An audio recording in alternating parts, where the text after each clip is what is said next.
I think perhaps for the first time it's taken so much of an effort and so many hoops to go through to get to BIC. But yeah, hats off to BIC. Thanks them. We really thank them for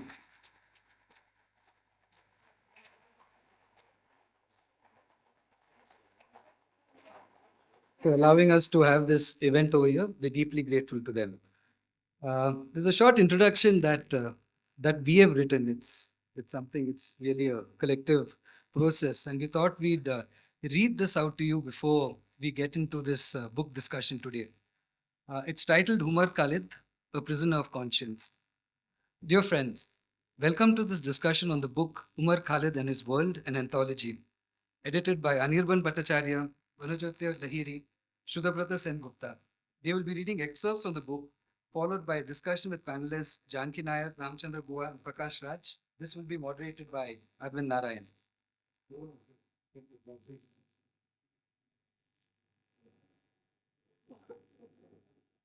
The true measure of a democracy is not reflected in the pomp of parliament or the spectacle of elections, but in how it treats those who dissent. This is why the political prisoner must be understood not as an isolated legal category, but as a mirror held up to the state itself. The book that we will discuss today, through the life of Umar Khalid, it will show us not just his life, but also the manner in which his incarceration has taken place. That book holds a mirror to the way the Indian state today deals with dissenters, right from Khurram Parvez in Kashmir to Sunita Potham in Chhattisgarh to Surendra Gadling of the BK-16 to the recently arrested workers and activists in the Noida workers' protest. You read the book, you'll find this essay by Dr. Ramchandra Goha, where he has this to say. I must note, he writes, that he is one of many fine, upright men and women who are languishing in jail under dubious charges hastily filed by the police under orders from their political masters. Some of these Indians are also scholars and researchers. Others are social workers and civil society activists who have in their life and work shown themselves to be steadfastly committed to nonviolence and the founding values of the Constitution. It is this commitment to pluralism and democracy, and perhaps nothing else, that has made them fall foul of the authoritarian and the majoritarian tendencies of the ruling regime. The novelist Milan Kundera once said that the struggle of people against power is the struggle of memory against forgetting. This powerfully captures what the state tries to do with political prisoners. The prison becomes not merely an institution of confinement, but one of erasure of public conscience itself. The state seeks not only to incarcerate people, but to delegitimize political struggles, and by locking those who speak the truth away, sever dissent and resistance from our public memory. In Umar Khalid's own words spoken in 2016, they fear us, he said, referring to the government. They fear our struggles and they fear us because we think. This has been the case throughout modern history. From colonized Ireland to apartheid South Africa, from Latin American dictatorships to occupied Palestine, prisons have long become the site where the most brutal aspects of state power are laid bare. The prison is also where the contradiction between the state's professed democratic freedoms and the actually existing unfreedoms is laid bare. Nelson Mandela, reflecting on the anti apartheid struggle, famously reminded the world. It is said that no one truly knows a nation until one has been inside its jails. This observation is especially relevant in our discussion today. If one wishes to understand the moral and democratic condition of a society, one must look not first at its constitutional promise, but at those who imprison it in the name of order, security, and law, and the conditions that persist within those four walls. Mandela's own 27 years in prison, much of it on Robben Island, transformed the prison into a political archive of anti colonial and anti racist resistance. In this sense, the history of political prisoners is inseparable from the history of liberation movements across the world. In Ireland, Bobby Sands and the 1981 Hunger Strikers fought not merely for better prison conditions, but for the recognition that they were political prisoners and not common criminals. Their insistence on political status reflected a larger struggle over legitimacy. Who has the authority to define resistance as a crime? In South Africa, Mandela and countless anti apartheid activists were imprisoned precisely because they challenged the racial sovereignty of the apartheid state. And in Palestine, the question of political prisoners remains central to the ongoing struggle against occupation. The extensive use of administrative detention, prolonged incarceration, solitary confinement, the imprisonment of political leaders, students, journalists, and even children has made the jail one of the defining institutions of the Palestinian experience under occupation. This reminds us that the political prisoner is not simply a domestic legal issue. Rather, it is a recurring feature of regimes confronted by movements for justice, equality, and self determination. The Indian context exists within this broader history. During the anti colonial struggle, Bhagat Singh and others insisted on being recognized as political prisoners because their incarceration rose from ideological conviction and collective struggle rather than criminal conduct. This distinction remains vital. Post independence India inherited not only the physical architecture of the British prison, but also the exception repression of communist and peasant movements to the repression following Naxalbari, from the emergency to the use of draconian laws including NSA, TADA, sedition law, and now UAPA. Incarceration has repeatedly functioned as an instrument of political discipline. Every phase, every era has produced its resistance and its brand of political prisoners. In contemporary India, the category of the political prisoner acquires renewed urgency. The incarceration of academics, journalists, students, human rights defenders, Dalit intellectuals, Adivasi organizers, and Muslim activists is in India, which the introduction to this book characterizes as a period marked by the dynamics of fascism of the 21st century. Umar Khalid succinctly describes this as the cocktail of Manuvad and market. Umar Khalid's PhD thesis, which I really request friends to find a copy and read, it's called The Contesting Claims and Contingencies of Rule, Singhbhum 1800 2000, is instructive in understanding the challenges faced by Adivasis right from colonial rule to present day neoliberal globalization. Even today, the resistance of Adivasi communities is viewed as a threat, which the state persecutes and silences through state repression and the criminalization of democratic protest. Being Muslim is sufficient for an increasingly egregious assault by Hindutva organizations and the state itself. Since 2014, we have repeatedly witnessed the troubling use of ordinary criminal law as an instrument of social targeting, where the process itself becomes a form of punishment for many Muslims. As Ashfaq Paikar notes in an essay in this book, Umar's politics and identity are perceived as a threat to this government. He is not the kind of citizen, Muslim or student, this current dispensation could be comfortable with. Unapologetic about his Muslim identity, he has been a left activist who started engaging with political issues during the Batla House encounter. Whether it is Bhima Koregaon or the anti-CA protests or Adivasi struggles, UAPA, that's the Unlawful Activities Prevention Act, has become the toolkit to imprison dissenters. UAPA stands as one of the most enduring remnants of colonial rule. Under the British, laws of this nature existed for one purpose alone, to criminalize resistance and imprison those who dared to speak against the colonizer. It is a matter of profound shame that more than 75 years later, in a republic that claims fidelity to liberty, constitutional morality, and democratic dissent, the state continues to preserve and weaponize the very architecture of repression once used by our oppressors. UAP is characterized by vague allegations sufficing for registration of cases, prolonged pre-trial incarceration, bail is made extraordinarily difficult, which allows courts to deny bail if the allegations appear prima facie on the prosecution's version alone. Three UAPA detainees, Father Stan Swami from among the BK16, Pandu Norote, who was co-accused with Sai Baba, and the student activist Kanchan Nanaware died in detention due to the medical negligence, which the editors note in this book in their introduction, and they make this point that the prison conditions make it lethal for political prisoners. This is where Kafka's The Trial becomes an uncannily relevant framework. Prolonged incarceration without trial, repeated denial of bail, and the use of vague and expansive legal categories convert procedure into coercion. The process becomes the punishment. Draconian laws and an increasingly pliant judiciary have served as the regime's best friends in executing its political vendetta.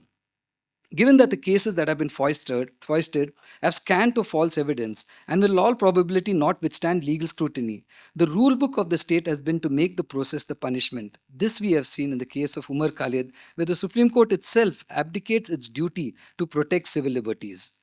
It held that prolonged incarceration is not the sole determinant in granting bail, while devising a dubious theory of distinguishing Umar Khalid and Sharjeel Imam's role as masterminds as opposed to the others who were called local level facilitators.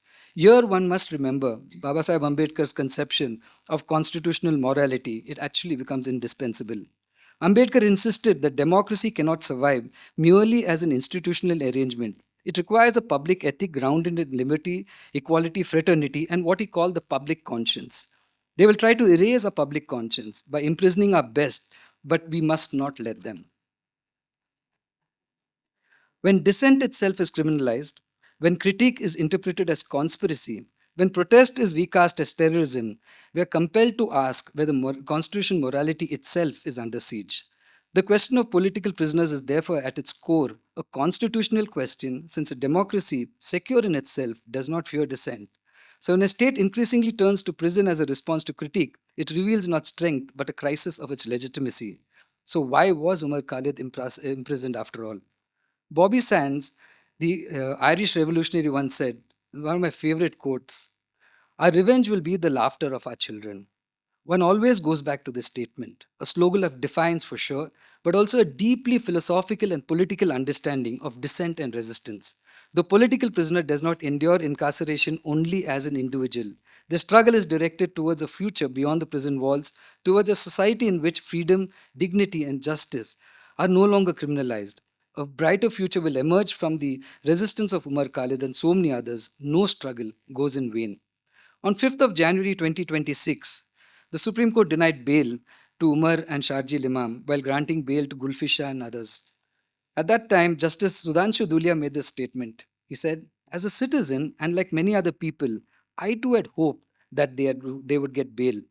I could not see much of a difference between those who got bail and those who did not." Umar Khalid, after this bail rejection, writes, "But what I really want those who express solidarity with me to understand is that I reject the victimhood that I have often identified with by others. There is pain in this seemingly endless wait indeed, but there is also beauty in this pain. I am content where I am, in spite of what I am being subjected to, because there's beauty in knowing that this is not about me alone. My incarceration is not merely to target me as an individual, it is to teach my fellow comrades a lesson that anyone who dares to ask uncomfortable questions to the powers that can be and will be forcibly silenced without respite. Therefore, this battle that I'm fighting to is larger than me as an individual. That is why the language in which those who believe in what I have to say speak of me and others in this case needs to change. Ours is a battle for a vision of a time in our society when some will not be more equal than others. The conviction in what makes this pain bearable, it's almost Christ like or Bhagat Singh like. Both sacrifice their life for causes of the oppressed, and there is a beauty in knowing that there is a lineage of which I am a part in a history that shall be penned for the future. That is why I wake up every day to the lines of Bhagat Singh that I have etched on my prison wall. Every tiny molecule of ash is in motion with my heart. I'm such a lunatic that I'm free even in jail. Thank you. I now invite the three editors who put the book together uh, to please come to the stage. Shuddha, Anirban, and Banu. Thank you. Last time I came to Bangalore, I was Umar's bodyguard. So twice I came. Once he was going to speak in St. Joseph's College, and also for 1 year commemoration of Gauri Lankesh. Uh, we had come. Those were the two occasions why I had come to Bangalore. I've always liked loved the spirit of the city, and every time, because I've come for programs like this, uh, we've seen the spirit, the solidarity every time from the city, and this time we're really looking forward. And after Delhi, this book is therefore being launched in Bangalore, and we all three of us are really glad that we have come here with the book. This book is an act of friendship. It's a product of an act of friendship and solidarity.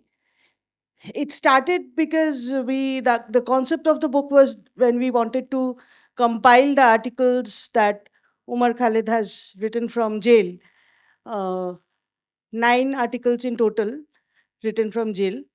But then we thought that there are articles that are written on him by others, and uh, other prisoners who have written, other friends and families who have also written. So finally, the book became a compilation of the product of the time that these last 6 years were, and it became finally Umar Khalid and his world, the world of which all of us are a part, the world that starts from his prison cell but doesn't end there.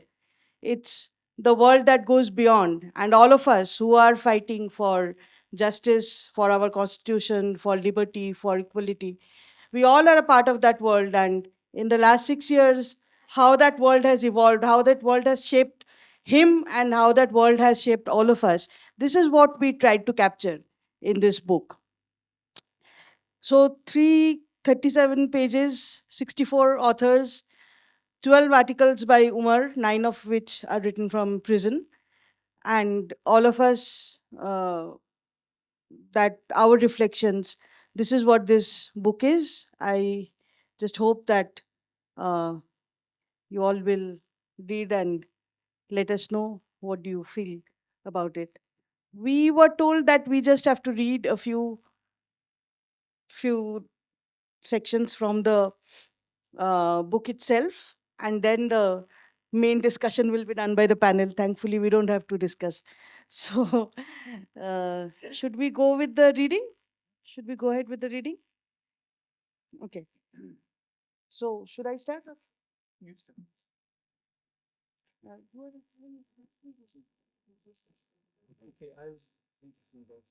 Okay. So, Shuddha will start the reading and then we'll take up. Sorry, I'm coming here because I have it on a piece of paper, so it kind of makes sense. Where do we start? Thank you, Bangalore, for turning out in such wonderful ways, being here. I was earlier this afternoon at the Alternative Law Forum office with Arvind, met Clifton, and a lot of old memories of my association with ALF and with this city were reawakened very beautifully. Thank you. So, where do we start? We must begin with acknowledging, as Bunadosna said, the times we breathe in, times that reek of being the theater of the absurd, when lies masquerade as history, when genocide passes as self defense, and legality becomes only a tool to subvert justice. It has been almost 6 years and a little bit longer, almost 6.5 years, that peaceful anti CAA protesters have been behind bars. The first wave of arrests began in March 2020, and then Omar was arrested on the 13th of September 2020. There's some serendipity to that. Not many people know that the day the Delhi police arrested him, 13th September, happens to be National Political Prisoners Day and has been observed as such since colonial times, when one political prisoner unfortunately passed away due to a prolonged hunger strike, something like Bobby Sands. We acknowledge every waking hour that freedom has eluded the quest for justice of all these individuals and many others, like the Bhima Koregaon 16 and others who have suffered in incarceration during this time.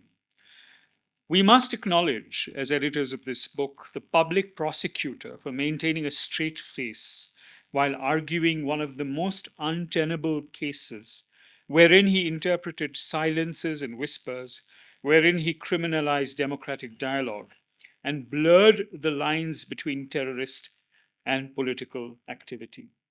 We must remember the trial has not started yet. It's been 6 years, no trial. All that we have by way of the arguments of the prosecutors are arguments made in relation to the application, the petition for bail. So there's a bail hearing. There are several bail hearings that have happened across the judicial system, starting from the district court, the high court, then the Supreme Court twice, and now a review petition had been filed and was also summarily dismissed. So over these 6 years, there's been a long judicial process, which is not a trial. It's something in the nature of a witch hunt. That being the context, now we must acknowledge the many pieces of the mosaic that come together to make this book. Bunajyotsna has already given you a sort of statistical profile. 64 authors, 89 articles, 12 articles by Umar, 9 from jail, etc. We acknowledge the authors of all the pieces, some of whom are here, and we will hear from them in the next panel. Prakash Raj, Janki Nair, Ramachandra Guha, wonderful to have you with us. Apart from illustrating the many moving parts of Umar's world, his dilemmas and convictions, the pieces also serve as a testament to this time, to the audacity of the truth tellers, and I must say, the timidity of this regime. This regime is made up of cowards, and that is why Omar Khalid is in prison, because they're really scared of who he would be if he were a free man and how people would respond to him. Thank you. While a few of the articles in this collection are hitherto unpublished, the rest were written at different junctures and mark the many milestones of this decade of protest. We express our gratitude to the original publishers of these pieces and thank them for giving the permission to reproduce them here. So they're the Caravan, the Wire, the Telegraph, the Print, Intercept, Economic and Political Weekly, Midday, HuffPost, Outlook India, the Quint, Scroll, and Article 14. Also, the India Love Project and Constitutional Law and Philosophy. So you get a sense of the very wide spectrum of platforms in which this matter has found life. We must also acknowledge all those who have over the years been tearing into the banality of the state's arguments. The legal team, Trideep Pai, Sania Kumar, Rakshanda Deka, Sahil Khurana, Kapil Sibbal, Chandaruday Singh, for being Omar's voice in the many courtrooms and in the many cycles of this case as we traverse back and forth from Sessions Court to the Supreme Court, back to the Sessions Court, back to the Supreme Court. Some of this happened during COVID, so it used to happen in what were called online proceedings, and I was a diligent sort of watcher of these proceedings. Finally, we both acknowledge and express our solidarity towards Umar's family, particularly his parents, Mr. SQR Elias and Sabiha Begum, for being resolute in the face of repeated denials of justice. We acknowledge both their silent tears and their resolute voice, and of Umar's sisters that refuse to tremble in the face of the powers that be. So there are countless voices, untold sighs, 1,000 prayers, and innumerable well-wishers of Umar whom it is impossible to acknowledge except in spirit.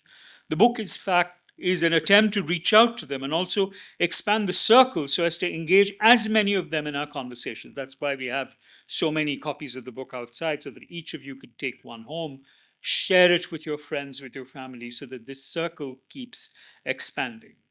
As Bunajyotsna said, the book is a testament of friendship.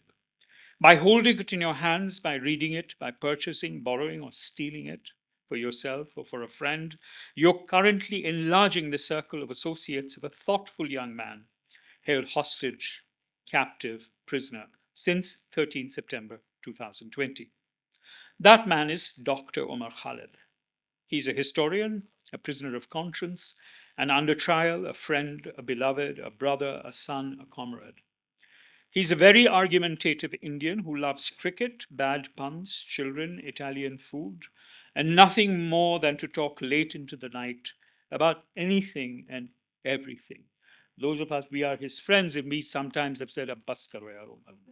You know, I mean, he talks, and he has this hunger for conversation, and now we miss it. But anyway, he sings off tune but hums.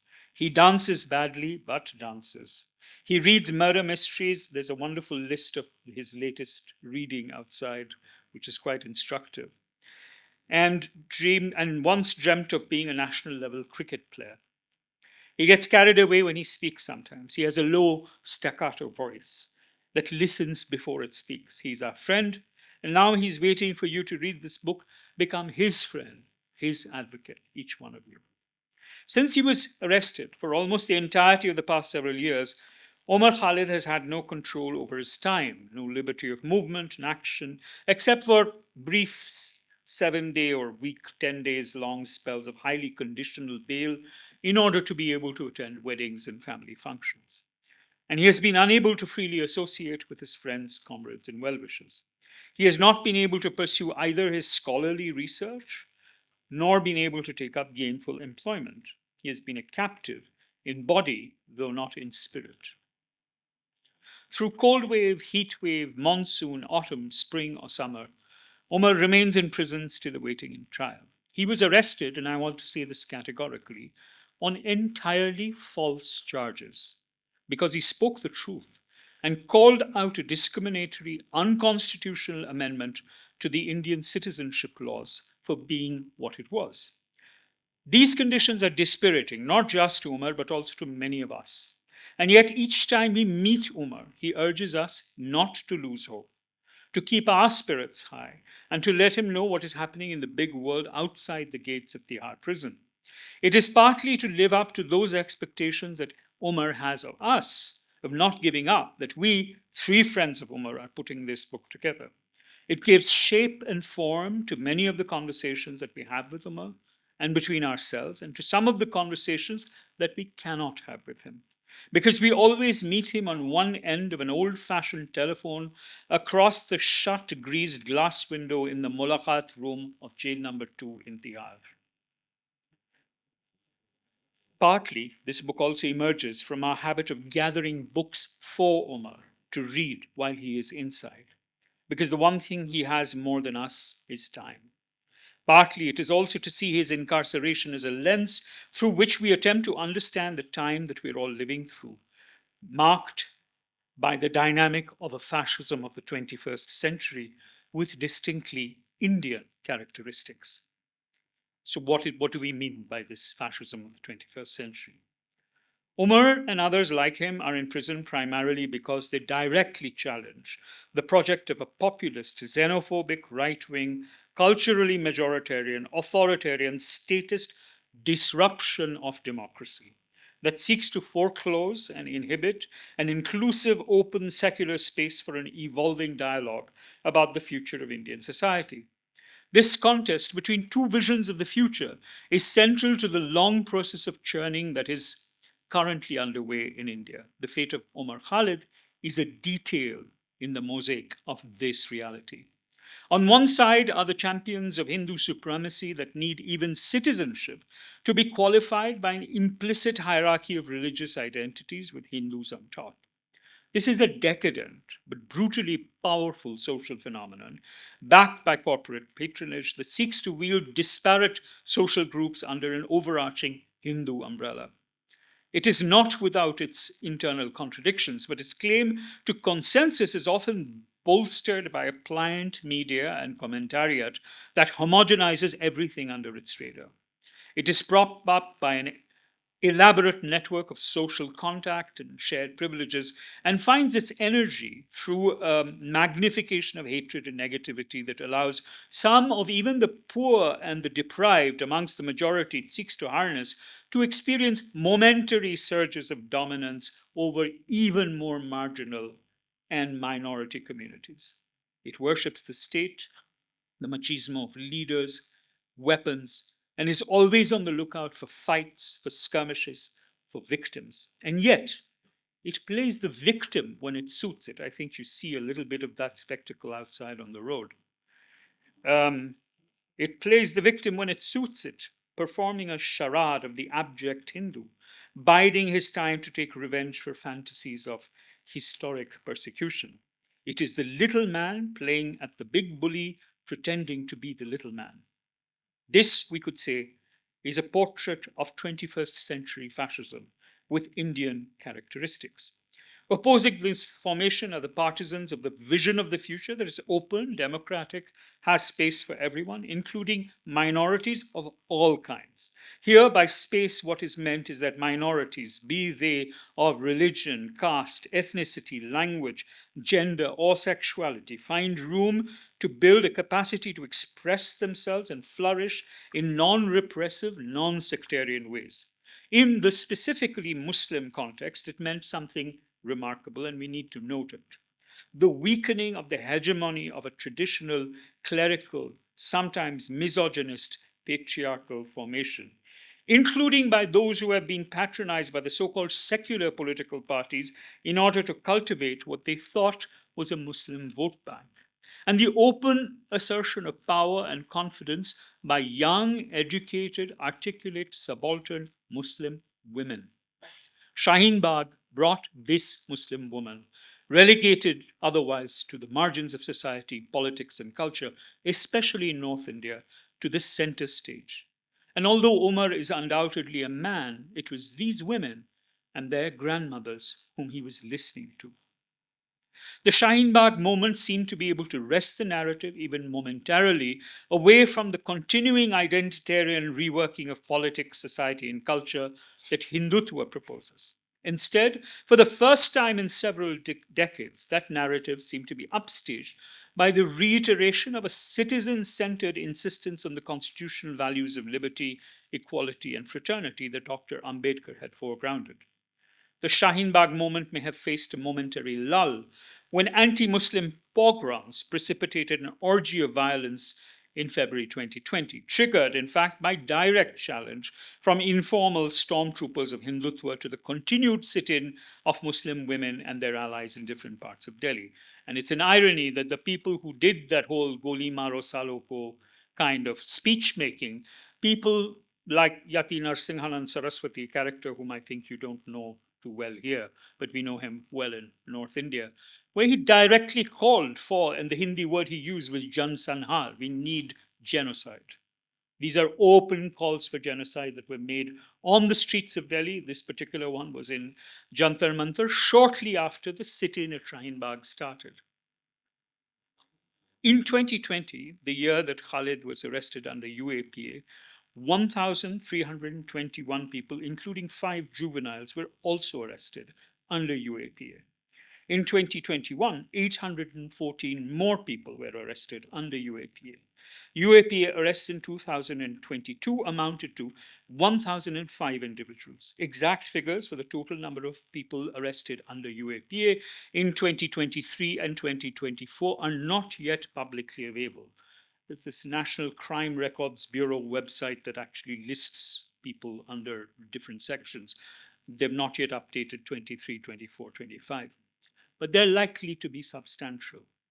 Going by these numbers, between 2020 and 2020 alone, 3,140 individuals were arrested under UAPA, which translates to nearly 1,046 per year, or nearly 3 people per day. Apart from several, such as Khalid Saifi, Miran Haider, Gulfasha Fatma, and Sharjeel Imam, all of whom, like Umar Khalid, were arrested under false UAPA charges of a conspiracy to realize violence in February 2020 in Delhi, in the infamous FIR 59. That's the case that all these people are categorized under. And apart from Khalid Saifi, and Sharjeel Imam and Omar and a couple of other people, all the others have now been released on bail as of January this year.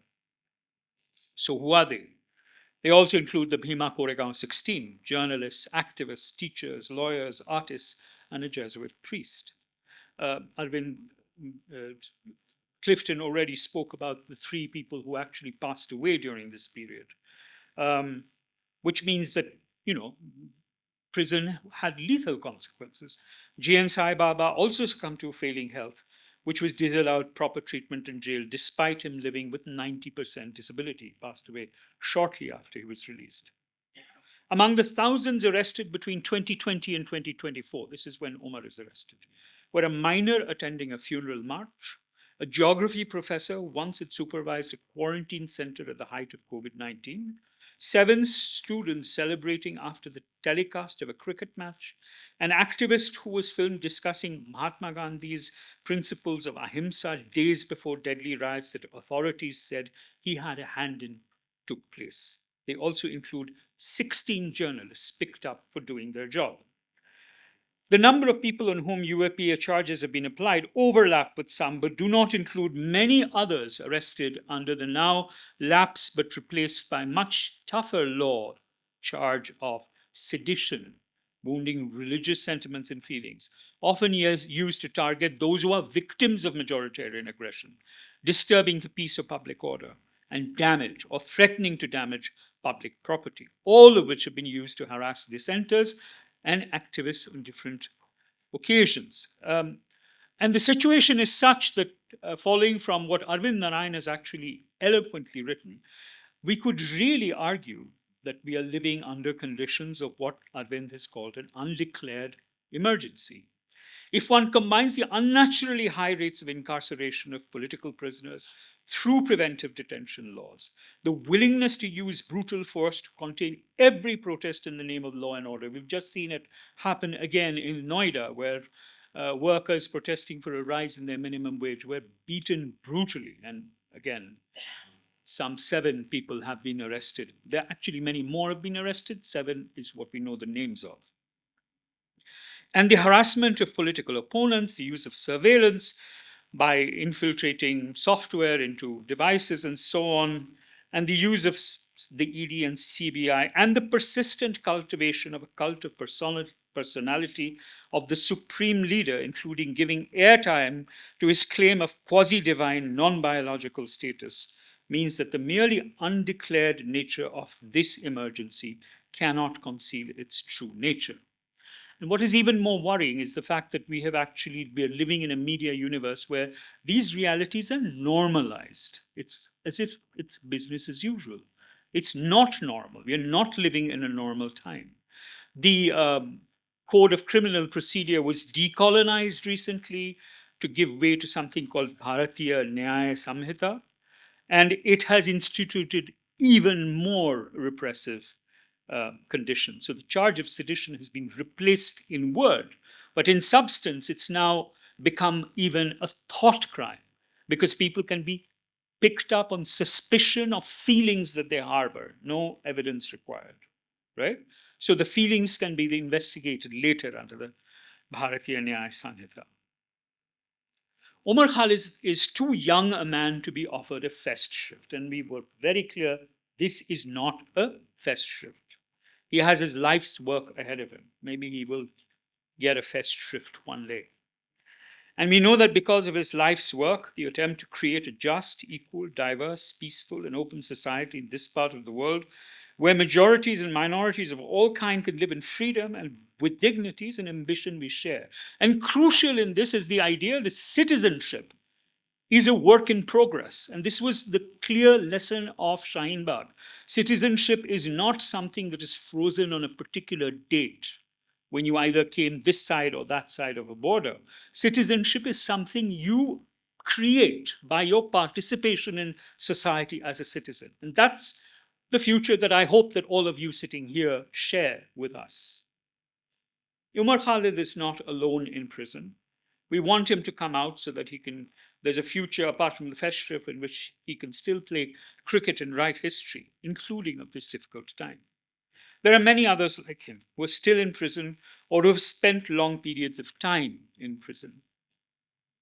2 years ago, on the 2nd anniversary of Umar's arrest, I had written at the end of a text that attempts to be a short manual for prison visits, and it's in this book, the following. If you have a friend in prison because they refuse to acquiesce to the bitter denial of freedom and dignity in the country that is currently underway, please go and see them. Make it a part of your routine. Don't put it off till some other time. The time that is passing will never return. They need you now, and you need them. Don't let them feel that they're uncared for, forgotten. They're the keepers of all our consciences. And that is why we have this book before you today. Thank you.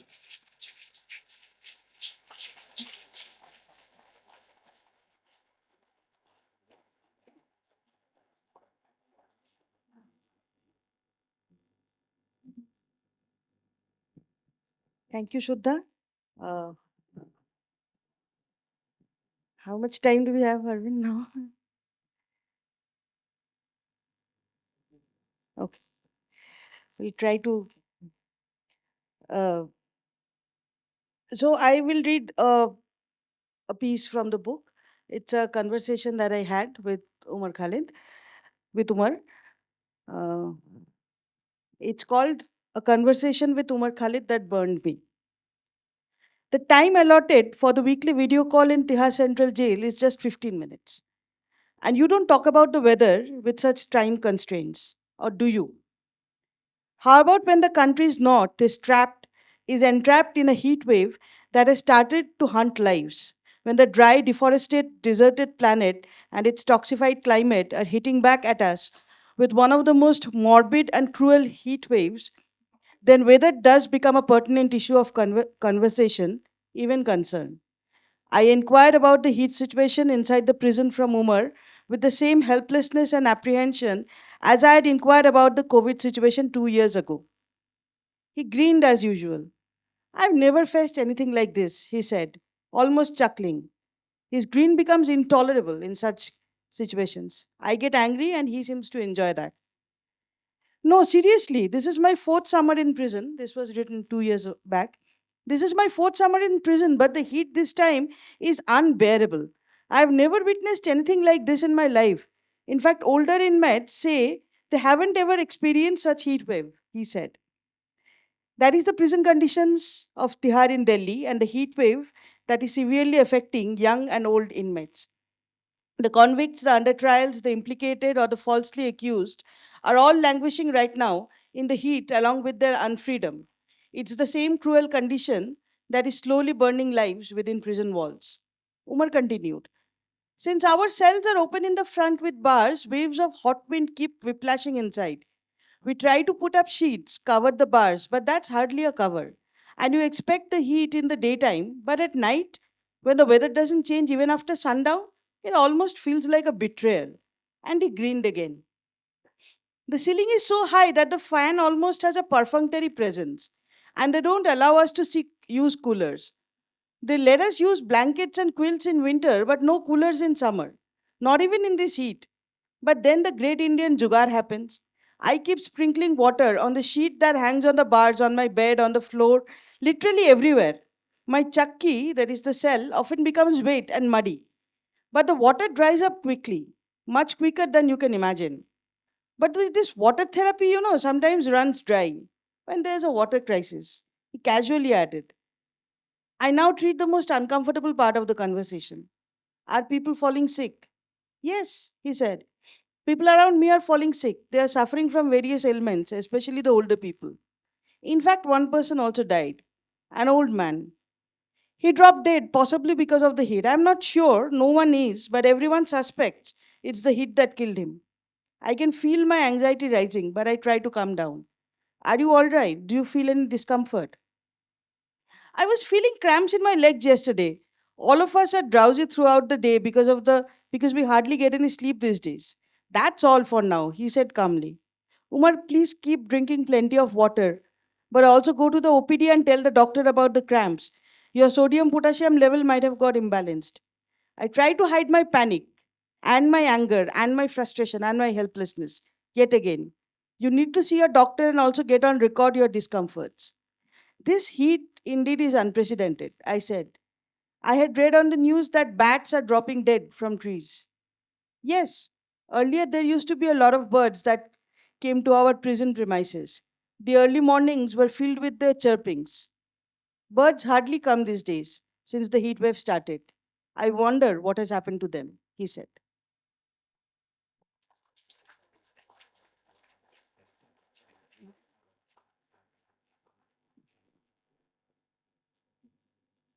Thanks, Bruno. I will read a few excerpts from two of the pieces in this book, dealing with largely the idea of time. Now, in a certain sense, how does one make sense of time? Like, it's been nearly 6 years. for Umar and Sharjeel. Even the ones who got bail, like Gulfisha, got bail after 5 years. 5 years, 6 years, these are enormous stretches of time. Now, of course, we have a different pace of time. Those who inside have a completely different pace. Uh, how do they make sense of time? And that is where the book serves a purpose. They make sense of time, the time that they're doing. Uh, if it only makes sense to them, not just Umar, but Sharjeel and several others who are still behind bars, not just in this case, but also the one left behind in BK16, they make sense of time only if they live on in our conversations. And this book is an effort towards that, such that the conversations keep happening. And I think the fact that we are all gathered here is in itself, and that the fact that we are talking, we are listening is in itself I think, to a certain extent, the success of this book. And they live through these conversations. There are, of course, those who do not want these conversations happen. We saw some of them outside. We are really glad that BIC, PUCL, both to Karnataka and ILAJ materialized this despite all the troubles they had to go through. In fact, few days back, I was speaking with Arvind, and he said that, something that comes out really clearly in this book is the fact that amongst everything else, Umar and his likes are behind bars precisely because of their identity, their Muslim identity. And in a certain sense, he said that this book bears his name, and we cannot not have, by any means, we cannot not have this conversation, because we cannot let them win again. And I'm really glad, and we are all really glad, that this event could materialize.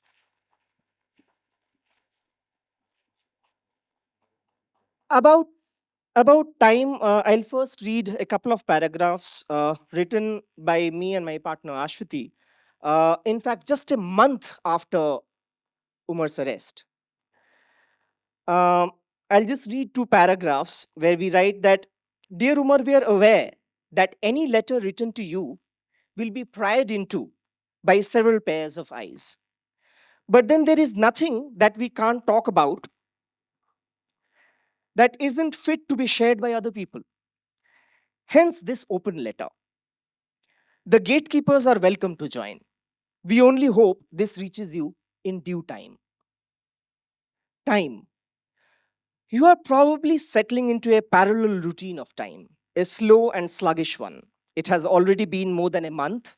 It was written in October 2020. As we think about you, we realize that the phrase doing time is very unsettling.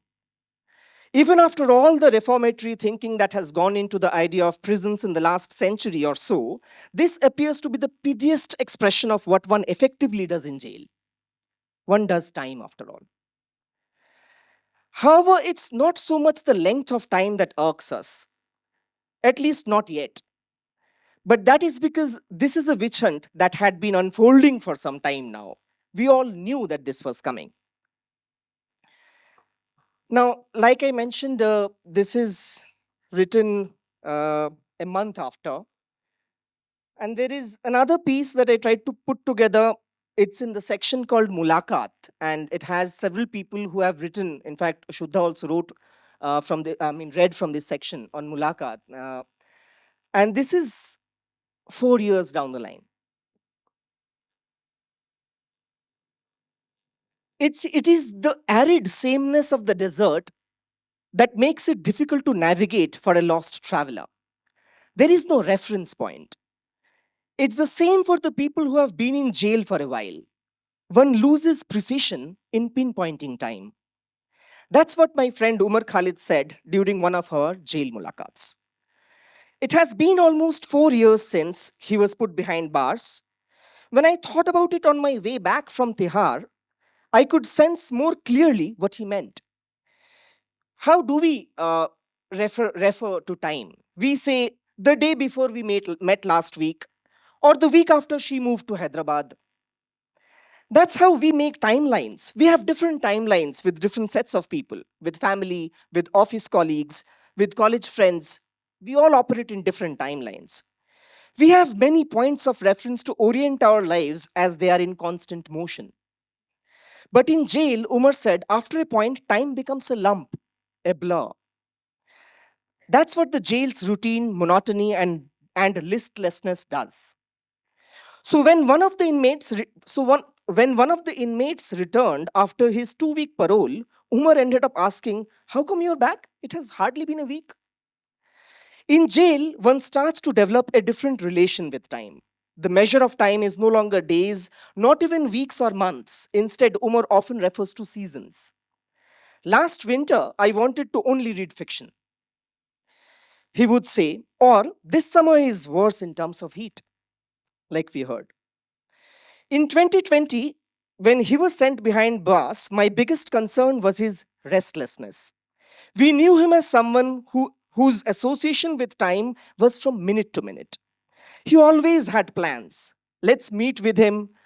Let's talk about that.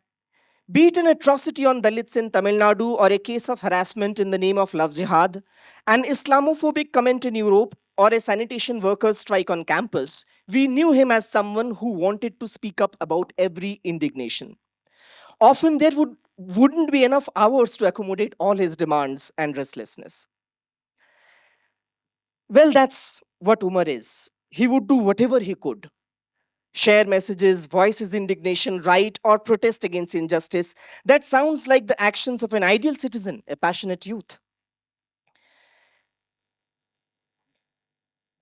Like Shuddha mentioned, this mulakat, the exercise that happens, it happens across a greased glass panel. A greased glass panel that separates us as we speak into our 1990s style phone receivers. The glass is only as transparent as the government's data on COVID deaths or unemployment.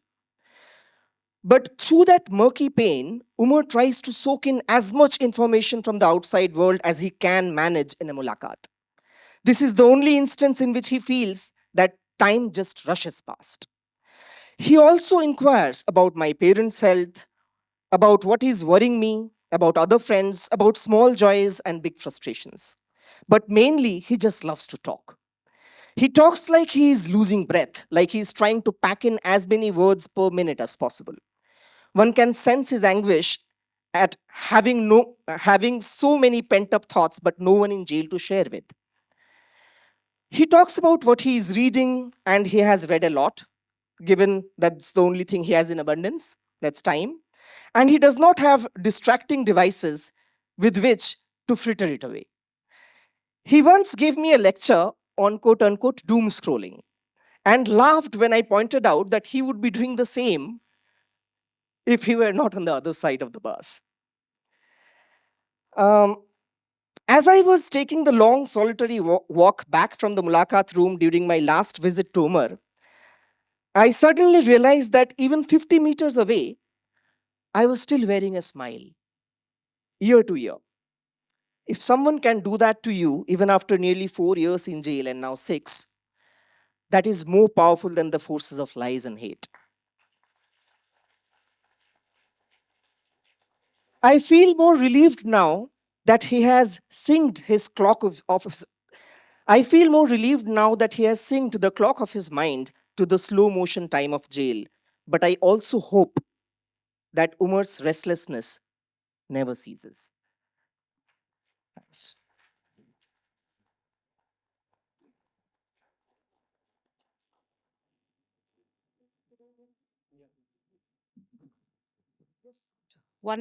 Taking 1 minute more and read out one piece by Umar. This is an unpublished piece, which is part of the book. Uh, it's called, it's a letter to Rohit Vemula. So I'll just read out excerpts from it. Dear Rohit, on a cold, starry night, I look out at the sky from my prison cell. I spot the brightest star and imagine it's you smiling at me from up there, asking me to stay strong. Whenever I feel tired or weak or lonely, I derive strength from the words you left us with. I wish we could talk. We never got a chance to talk with you in life, but here in solitude, looking at the brightest star in the night sky, It feels like I'm having that conversation from my cold, damp prison cell. It has been a decade, Rohit. I had no idea that just a month after your murder, I would be at a receiving end of my near fatal accident of birth, that I would be at a receiving end of a malicious media trial that would brand me as anti national just like they branded you, that they would send me along with others to jail under sedition, that two hooligans with a pistol would find their way to me baying for blood. I was 10 years younger then, and I said, borrowing from Shah Rukh Khan, that my name is Umar Khalid, but I am not a terrorist. But 10 years since, while I am writing to you from this, again from a prison cell, I still remain and under trial under the most draconian anti terror law, Unlawful Activities Prevention Act, or UAPA. I wonder what was this unlawful act or terror act that I urged people to fight against hatred with love, or that I said we should face their lathis, sticks with the constitution held in our hands, or that I took part in the historic and peaceful civil disobedience movement of Shaheen Bagh against the divisive and anti Muslim amendments being made to our citizenship laws? Or was it my most immediate identity, my nearest possibility? That is my name. Thank you to our three editors for a really very heartwarming and very touching introduction to the man that is called Umar Khalid. And if the argument is the book is an act of glorification, I think really the book is an act of humanization. You see Umar Khalid in so many details and in so many ways through the really wonderful extracts which our three friends read. And I think if you read the book, the one point which I drew away is there's a sense of a love of books which Umar has. And you get a sense of the number of books that he's read. His mother talks about him having read 250 books. His friends talk about him reading books. And outside there's a small uh, poster of the books that Umar has read in jail and which he wants all of us to read as well. So there's a way in which his mind is alive, even if his body is in prison. And there's a certain kind of a power to that mind which you'll realize when you read this book. So really, thank you so much for that really, as you all put it, for that fantastic gift of bringing Umar to all of us. And for, as you put it, expanding that circle of friendship. And Bangalore now has many friends, I think, of Umar based on the really marvelous way you communicated what Umar is and what Umar stands for. Without further ado, now I'll go on to the second part of the program, which is really the book discussion, which we want to have with our eminent panelists. And we have three panelists, all of whom really need no introduction, but I'll call them up one by one with a very brief introduction. Mr. Prakash Raj, of course, needs no introduction. He's well-known film director, producer, presenter, politician, speaks in numerous languages, and is known for really asking questions of the state. His hashtag Just Asking is very popular throughout the country as someone who's courageously spoken truth to power. In his piece, he says something very, very beautiful about Umar. He says, and again, this is the point which I learned from the book. I learned that Mr. Prakash Raj has visited Umar's family and to communicate a solidarity with Umar and the struggle that Umar stood for. And as he puts it in his piece in this book, history will be witness to the fact that Umar Khalid and his parents are the real patriots. It is not just Umar Khalid, the person who's languishing in jail for the last 5 years. It is the right to freedom of expression of every citizen. It is the right to dignity and the constitution that guarantees them. It is not often that we have the privilege to be with someone who brings together both art and human rights as really a living constitutional practice. And your way of being, I hope, is something which is an inspiration to all of us. I invite you, please, Mr. Raj, to the stage.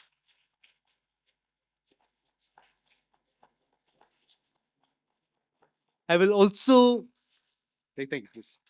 I will also invite Dr. Ramchandra Guha to the stage. Again, he needs no introduction. He's the much beloved Bangalore historian of Gandhi and a much sought after commentator on contemporary politics. But I think beyond his writings, which we know very, very well, he's also been a mentor to a range of younger people, always reading their books, providing blurbs, writing introductions. And in this context, he has read the dissertation of Dr. Umar Khalid. And there's an essay in the volume which is titled A Life Aborted, in which Professor Guha describes Umar's PhD work as one of the most accomplished doctoral dissertations by an Indian that I ever read. And we look forward to hearing more from you, Dr. Guha, on Umar's contribution.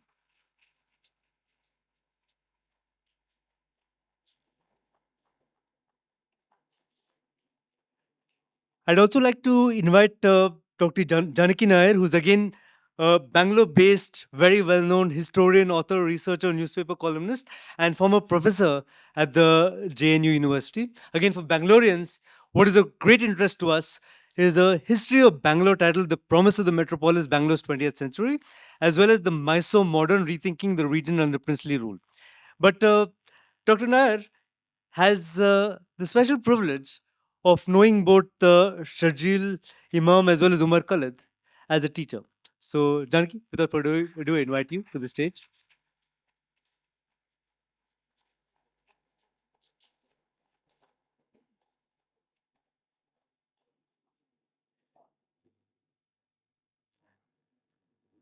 With such an eminent panel, with which speaker do we begin? I thought of that and I said we will begin with Dr. Janaki Nair because she's the one who's had the privilege of teaching Umar and Sharjeel to share some of her experiences on being a teacher of these two young men. Janaki, would you like to come to stage? Or?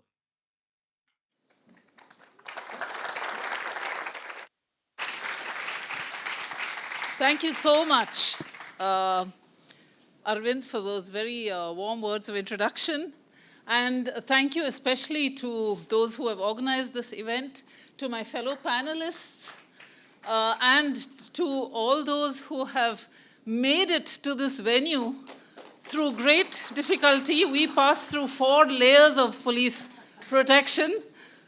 So, it is really an event which I hope that Umar will hear about and treasure, because I don't think they faced such opposition even in Delhi. I'm going to take this opportunity here to begin with a personal memory, especially since Anirban is here in person. They were a pair, they were twins. And what I remember most strongly about them was that in the first week of every month, they would pass my door, gently knock, and request a donation for the activities of the DSU. But there was one event they organized to which Umar invited me as a speaker. It was around 2013 or 14, I cannot remember the exact year, when this descriptor suffix, jihad, coded as dangerous Muslim, first surfaced. And of course, today has proliferated as a disparaging epithet to not just love. That particular discussion was about love jihad, but land, flood, vote, the corporate world, and even, as we learned from this book, the deadly, and we all remember, the deadly coronavirus. And I think after today's event, we can even add book jihad. This is probably going to be added to the lexicon. It would be laughable if it had not become historical truth, if it were not so serious as to have led over the last 12 years, in particular to the vilification and dispossession, incarceration and death of Indian Muslims. And this book actually bears very important witness to this process. It's not, as somebody said in the introduction, just about Umar. It's about this moment. Somebody interviewed me outside just before I walked in, and I said to them, this book represents actually an archive of a very important historical moment in India today. And, it goes well beyond just talking about Umar and his incarceration. There is a lot in the book with which I was already familiar. It was a powerful reminder, nevertheless, of how our justice system has begun to work, to be held without trial for so long and without being offered bail is, of course, to make the trial, to make the process itself the punishment, and to inflict a certain kind of social death on this person at this very young age, in the most productive years of his life.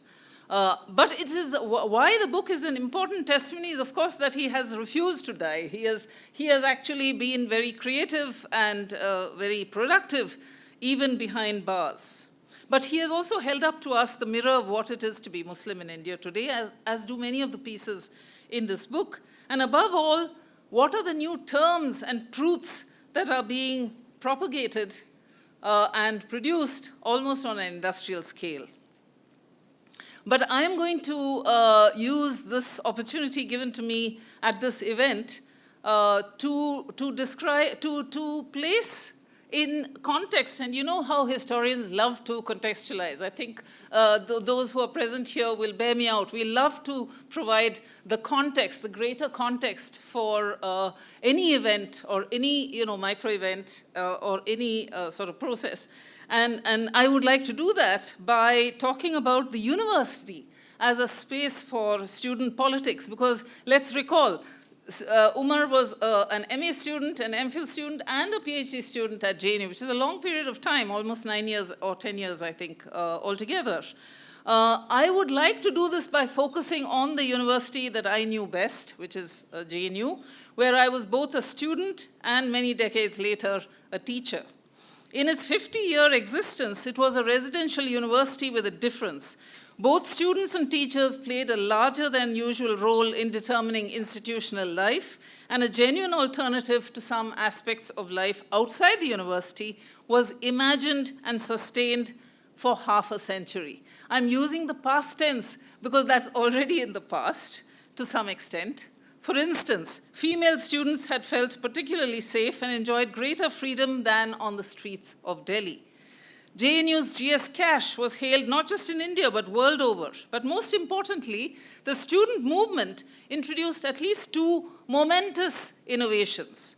One was the deprivation points system begun in the 1970s, which gave weightages to students in order to redress certain socioeconomic backwardness on regional, caste, and class registers. And therefore, JNU was one location that became inclusive long before Mandal was even imagined. In 1994, women were also included in this deprivation point system. And I remember this particularly because one of the few non-academic conversations that I had with Umar was when he came to my room and told me about how he hoped for deprivation points to be extended to Muslims. And he argued quite ardently for that to be introduced on par with what women were enjoying. And I had a fierce argument with him because at that point I did not agree that there was any kind of discrimination against the recruitment of Muslims to the campus. And he pointed out that almost all the Muslims in the JNU campus were concentrated in the Arabic Studies department, and he would like, through a process of reservations, to be able to ensure that they have a presence in other departments as well. And I'm open to now re-looking at the vehemence with which I argued against that position at that time.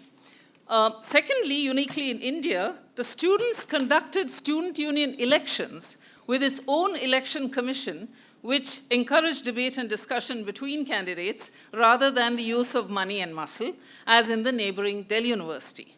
Winning praise even from the Lingdo Commission, which said, and I quote, "Direct elections are held in a peaceful manner and are conducted entirely by the students, where election-related expenditure is kept to a relative minimum due to strict norms on the use of posters and election propaganda." This is really something to emulate, is what he said. But he also qualified it by saying it can only be emulated in small campuses like JNU. These were the innovations to which Umar, Khalid, and other students were heir as students of JNU. I cannot list all of them, but I will add just one last one. What Shudipto Kaviraj has called the philosophy of the night.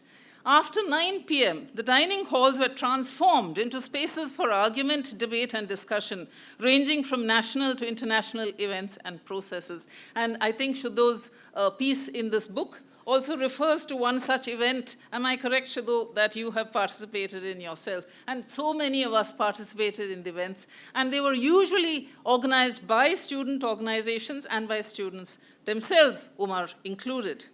These discussions introduced young students to old theories and new ways of interrogating them. Some of these discussions were arcane, some insightful, but all were informative. And this is before, the social media age. Some of these arguments, which carried on to the wee hours of the morning, were no less profound than the texts the students read in the classrooms. The initiative for these nocturnal debates always came from student groups like DSU and students like Umar Khalid. Why does this bear repetition today? Partly because it's been shut down. We no longer have in JNU the philosophy of the night. But I also want to show here some scholarly solidarity with Umar Khalid as the historian, both as a teacher and as a colleague. We need ways of urgently remembering or recalling a history which is in danger of being wiped away.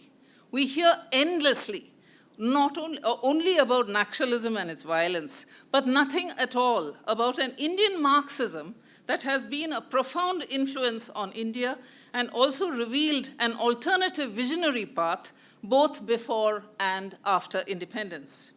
When JNU, and my department in particular, the Center for Historical Studies, became the object of a sustained right-wing attack that began in 2016, the complaint usually was, and continues to be, that the left has monopolized or colonized these spaces. And now it was a redoubt that had to be captured by the right. That's the language that is used. You have to capture these spaces.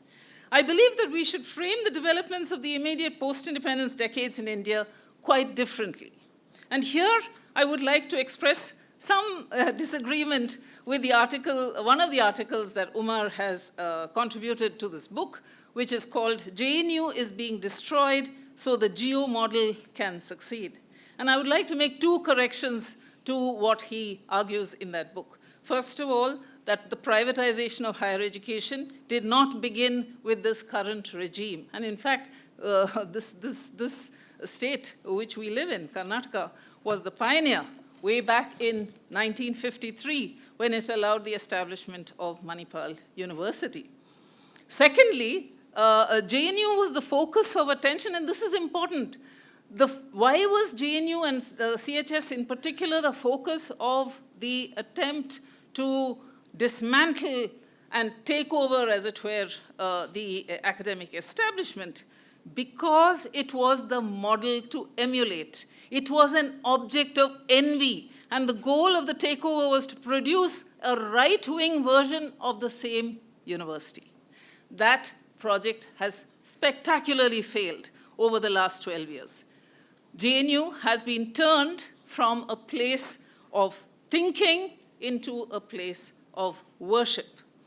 And, we always think of the term urban Naxal as something, denigrative and as insulting.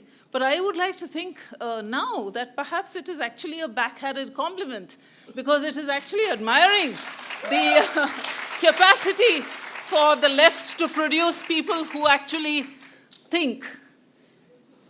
Believe me, it has really turned into a place of worship, and maybe in the question time I can explain why I say this. But let me carry on with this, because I don't want to use up too much of the time and deprive my fellow panelists of their time that is due to them.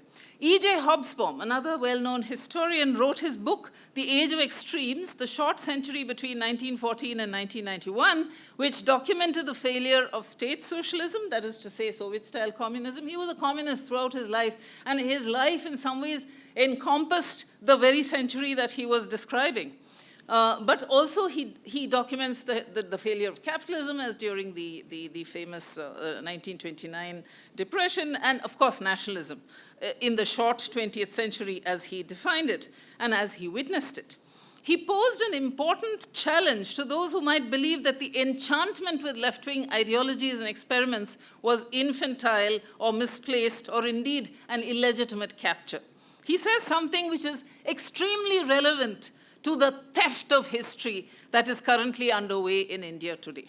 He was convinced, and I quote, "The question why communism attracted so many of the best men and women of my generation and what being communists meant to us had to be a central theme in the history of the 20th century." He foregrounds communism and Marxism as not only the forces that shaped the world in that critical century. Remember that the welfare state that is celebrated came into being post-war as a direct result of communism. But it also created a great many generations of imaginative people in the worlds of art and music, poetry and film, theater and dance, in addition to a wide range of political experiments whose goal was equality, driven by the passionate belief that no change was beyond their reach. I think Umar will agree with me when I say this has an extraordinary resonance for the ways in which we describe our 20th century. We know how rich that legacy has been in India. This is the legacy to which Umar Khalid, Sharjeel Imam, Devangana Kalita, Natasha Narwal, I'm only naming those who were my students, have been heir. In addition to being the most important oppositional voice in our political firmament until the 1980s, the left's contribution for at least 3 to 4 decades to the worlds of theater, writing, filmmaking, music, photography, think Sunil Jana decades before Sebastião Salgado, art, not to mention the worlds of social science and humanities, was out of all proportion to their numbers. So, against the selective stories that I believe, and I believe in the world of filmmaking, the word that is constantly used is files, against the selective files that are being propagated by the current regime, we are now obliged to defend the historical method and this precious historical memory. I want to make one more important point, and I want to make it today about another urgent need of our times. Let us reflect for a moment on the time at which we are assembled here. We had a small sample of what it is like to be under surveillance, to be checked, body checked, to be checked, verified, and so on and so forth, in just this half hour before we all assembled here. But we are also assembling at a moment when the world appears to have completely lost its moral bearings, when authoritarian and genocidal heads of state are making their own and other people's pay a very heavy price. We must begin by denying these majoritarian regimes their monopoly on historical wounds that denude all others of their very humanity. We must insist against all these genocidal wars that are pivoted on erasing the past, and they claim, as Israel does, that everything began on October 7, 2023, that never again must be never again for all. But we also know now that despite the terrible physical, material, and psychic damage that has been inflicted on Gaza, on Iran, and on Lebanon, we are seeing something new: the end of the American hegemon, an unexpected break on Israeli expansionism. In short, ways of being in this world that had been grievously underestimated. Now, I don't want people in this audience to go away mistaking me for lauding the Iranian regime. As a feminist, I cannot for one moment defend the violent suppression of the cry Jeen Jia Azadi, represented by Mahsa Amini, and the movement for democratic rights that happened in Iran. I am merely pointing to the capacity of that regime to halt the ambitions of two determined, armed, and dangerous world powers.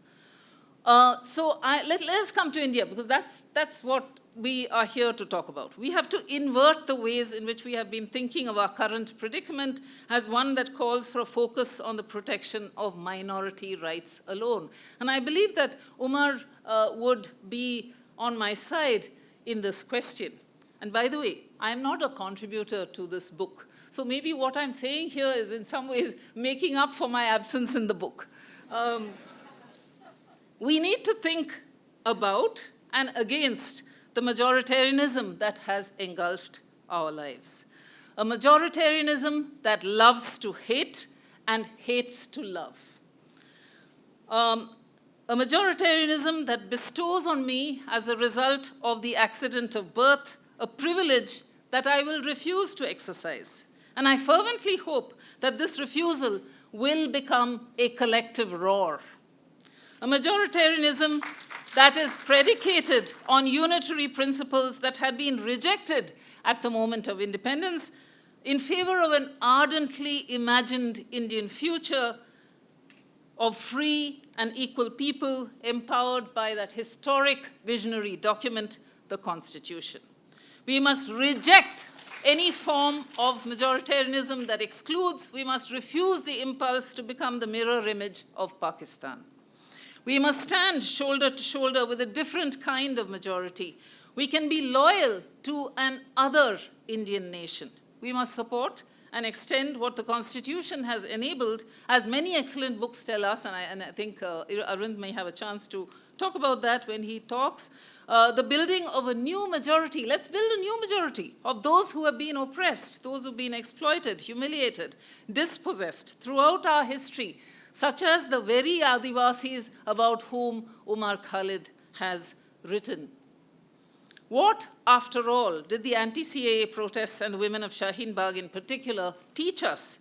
It would be a mistake to view those protests that spontaneously rose throughout India through the narrow lens of a demand for minority rights.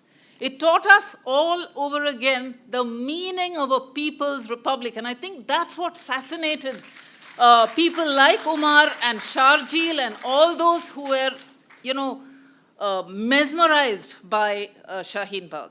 As someone who repeatedly visited that site over the 3 months of its existence, as someone who heard that Shaheen Baghs were proliferating in several parts of India, including in this sleepy city of Bangalore, I was overawed by its power, its creativity, and its resilience.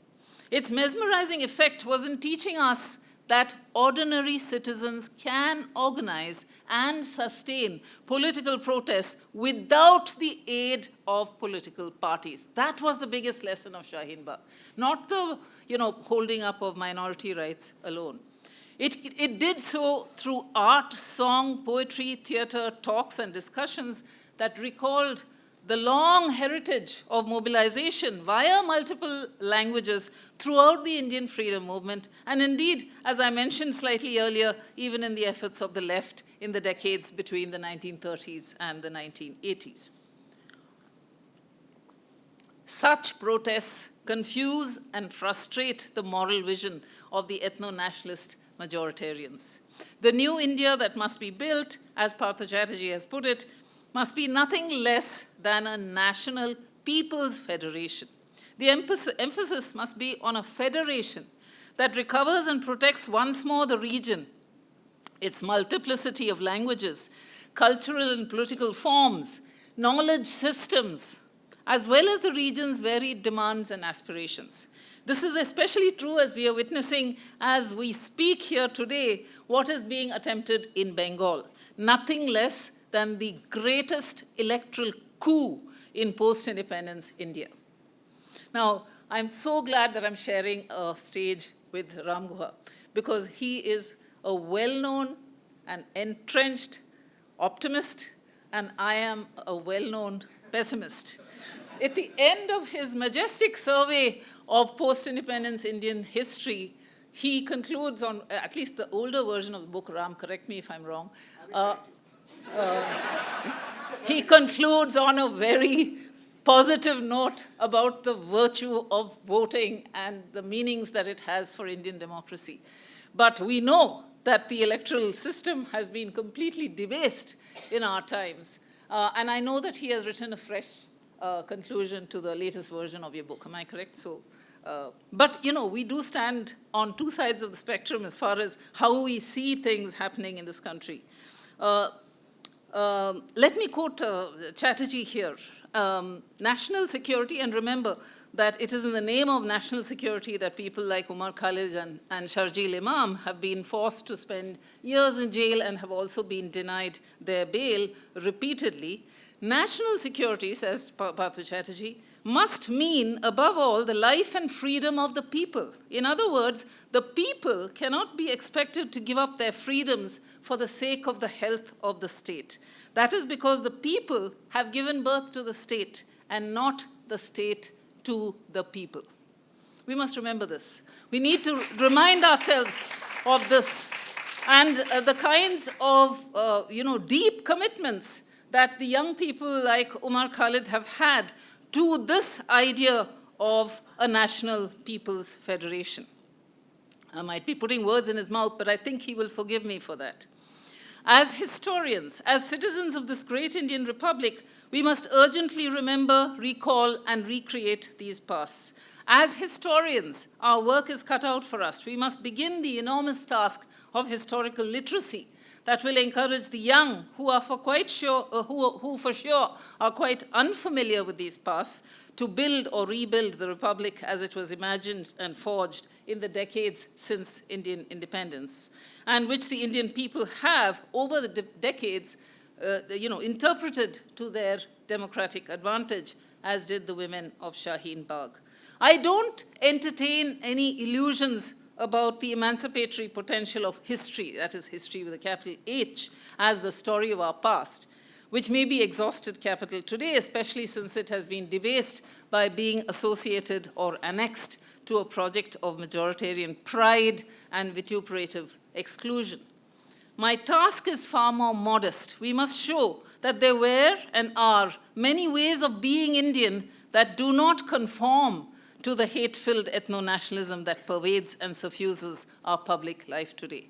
Only enlivening that historical memory and insisting on and reclaiming the federal structure of our republic, which my former teacher at JNU, Professor Madhavan Palat, has described as a nation of nations. We are a nation of nations. We have so many languages, so many ethnicities, so many cultures, so many religions, and so much by way of political experimentation as well to sustain, support, and nurture.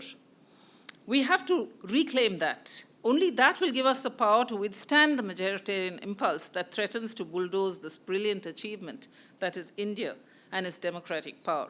Let the terrible price that people like Umar Khalid and Sharjeel Imam are paying just for exercising their democratic rights and therefore defending ours, let's not forget that, while they remain in jail, we remain free to be able to have events like this and to be able to sustain the movement towards a true democracy. Let the terrible price that they are paying not be in vain. So I want to repeat what Shidho said. Go out, buy, I won't say steal, because I'm a teacher, but I'll say download, he didn't say that, borrow, and above all, commit the thought crime of reading this book. That's a word that I had. Thank you.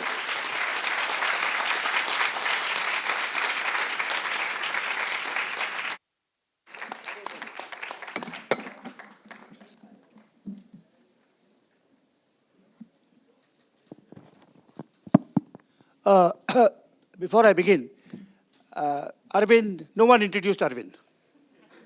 So I best say a little bit.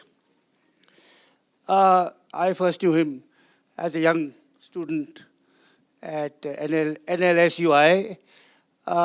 In later incarnations, he has been the moving spirit of the Alternative Law Forum,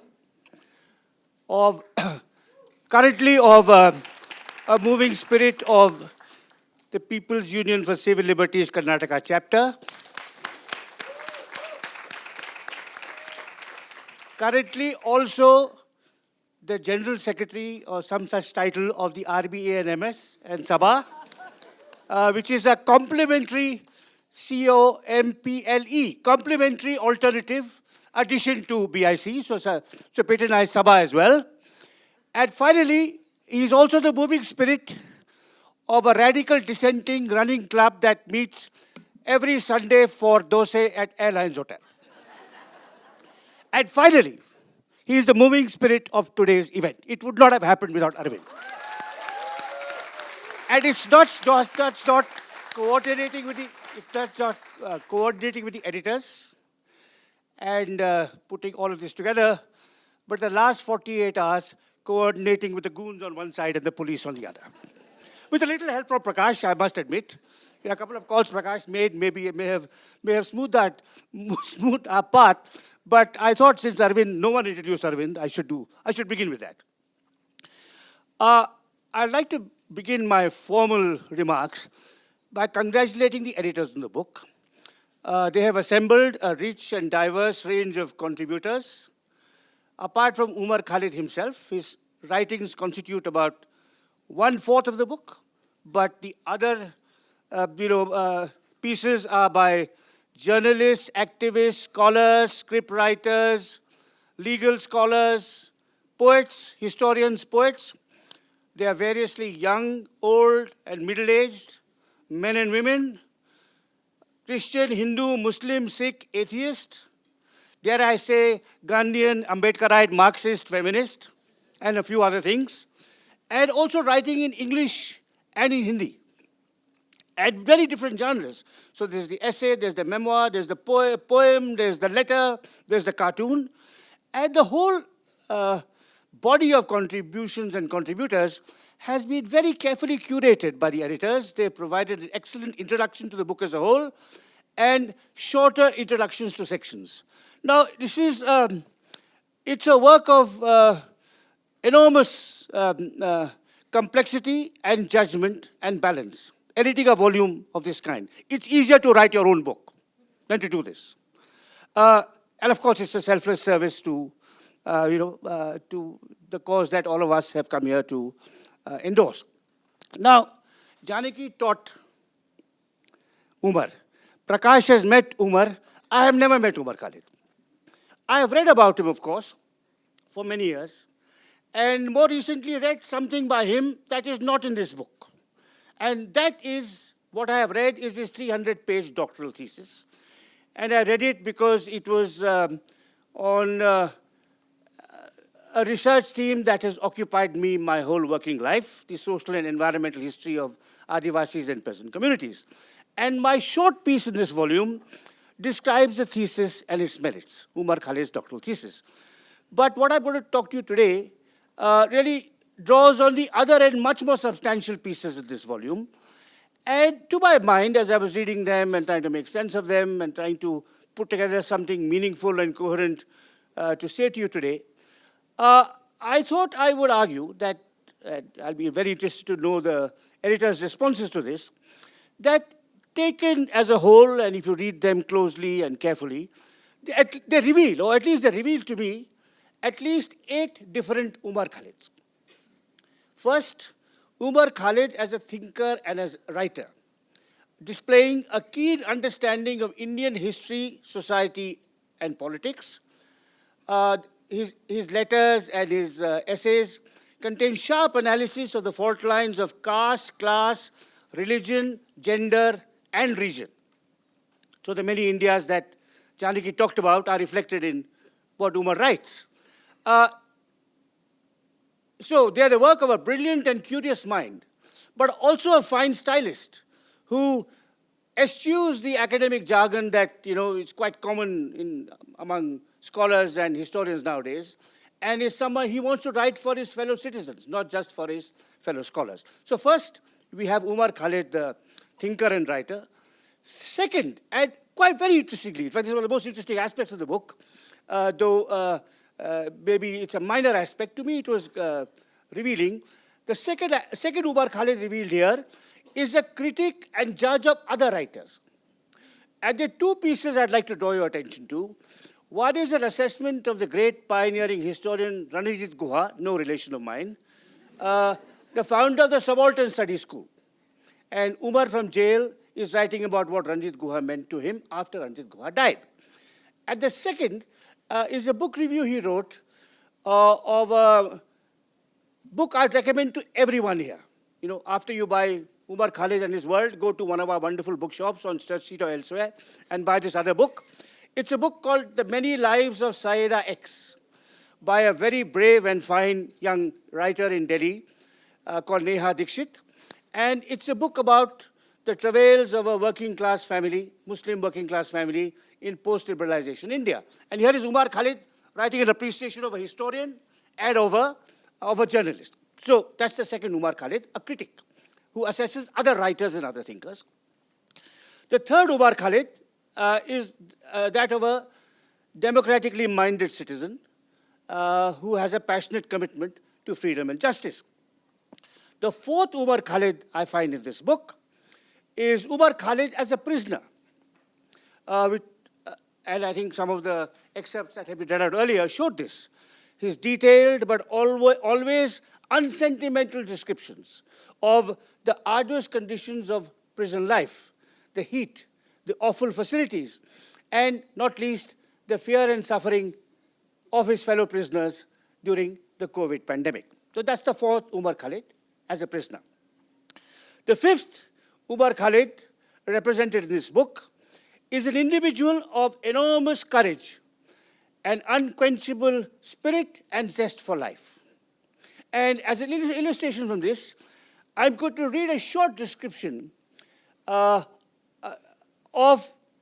the positive sides of jail life, which are contained in a letter he wrote to a friend in September 1922. So this is what he's writing. I mean, in other excerpts, you hear about the heat, the insanitary facilities, the COVID pandemic, the brutality, the loneliness, the insecurity. And here he says, I quote, "For all its hardships, jail has also led to several positive, in quotes, changes in my life. I have quit smoking. For 2 years, I have lived without a mobile phone, which means I'm over that other drug too, social media. I came here with a concentration span of a tweet. But now I read several novels each month. And finally, after several years of trying, my sleep cycle is back in place. My mother would be glad to hear this." So that's the unquenchable spirit. The sixth Umar Khalid reflected in this book is as a friend and family man, loving, kind, witty, and with a sense of mischief. The seventh Umar Khalid represented in this book is a victim, though I know he may not like the word victim, maybe I'll call it a symbol or metaphor of the India we live in, an authoritarian and majoritarian India with compromised and corrupt institutions. Umar is persecuted because he's young, independent-minded, and Muslim. And finally, the last Umar Khalid I find here is a symbol of the better, nobler India we all here wish to see being born or perhaps reborn. Now, those are the 8 facets of Umar Khalid I found here. Some of you may find yet others. I'd like to end on a personal note. When I was young, I had icons, heroes and heroines I looked up to, whom I knew personally, not distant figures, like scholars whom I had read and never met and so on, or Mahatma Gandhi or B.R. Ambedkar, whom I merely read about, but people I actually met. And I'll just name a few. One was the great Chipko leader Chandi Prasad Bhatt, who a pioneer of grassroots environmentalism, an exemplary social worker, who is in his 90s and still with us. His autobiography bears the translation in English. It was originally written in Hindi. The English translation is Gentle Resistance, which I think Umar would certainly like the title. I hope, please, one of you send it to him to read in jail next time. So Chandi Prasad Bhatt, whom I met as a young doctoral scholar while writing my dissertation on forests and peasants in the Himalaya. A second icon of mine was someone just a little older than me, who died tragically young in his early 40s. He was the moving spirit of the People's Union for Democratic Rights, a man called C.V. Subbarao, someone of extraordinary intelligence, ability, charisma. He'd been a political prisoner. He was jailed during the emergency, he did his MA from jail. And he was brought for his Viva examination in handcuffs. And actually, he got a gold medal from jail in his MA. Then he came after that, he came from Andhra and taught in Delhi University. And and he wrote himself out of the civil liberties movement. You will not see his name anywhere. Although, when he died, there was a meeting in Delhi where Govinda Mukherjee, the well-known lawyer, said, in the history of the civil liberties movement in India, three names will be paramount: Jawaharlal Nehru, Justice Tarkunde, and C.V. Subbarao. Now, so he was a second icon of mine, and the memory of what he meant to me, the memory of what Chandi Prasad ji has meant to me, have sustained me in my work and writing.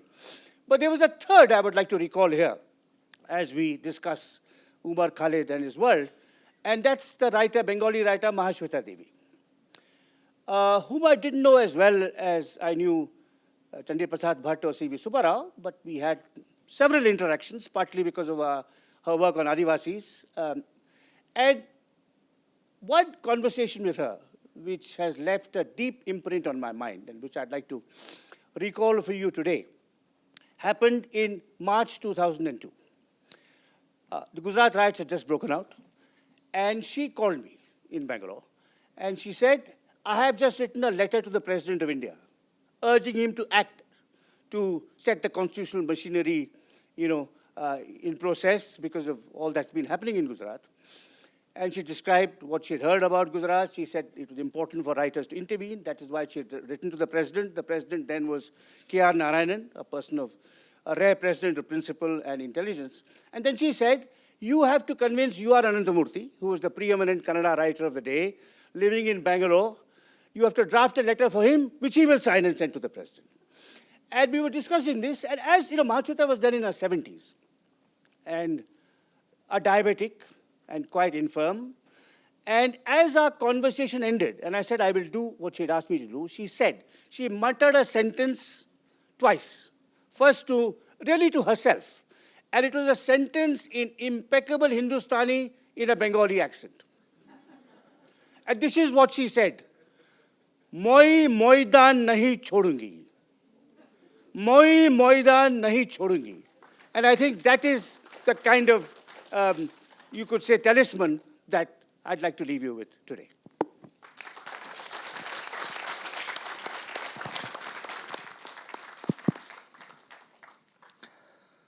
Hi, good evening, everyone.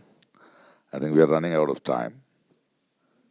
And there's a Q&A. So you've heard me enough on this, and wonderful to hear you all, and thank you so much. As we are sitting here, the supreme leader of the regime has just given a statement in the last election today. Give me your vote, I'll give you freedom.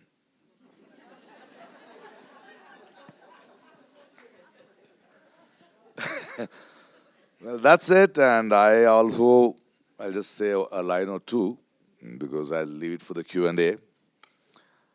I'm a very positive guy, and I'm here because Umar is standing and fighting for all of us. I'm here, I don't think Umar is in jail. Umar is in a prison. He is there to ensure that this country doesn't become a prison. I think for people like, for wonderful people like Umar, jailing is like fermentation. He's brewing. Yeah, and I expect like all the political leaders in this world, when they come out, what they speak is richer, deeper. And Umar will come with that thought. And I'll thanking you all again for coming with all and standing with this and continuing this conversation. I'll let you have some questions, Q&A with the learned people here. Better.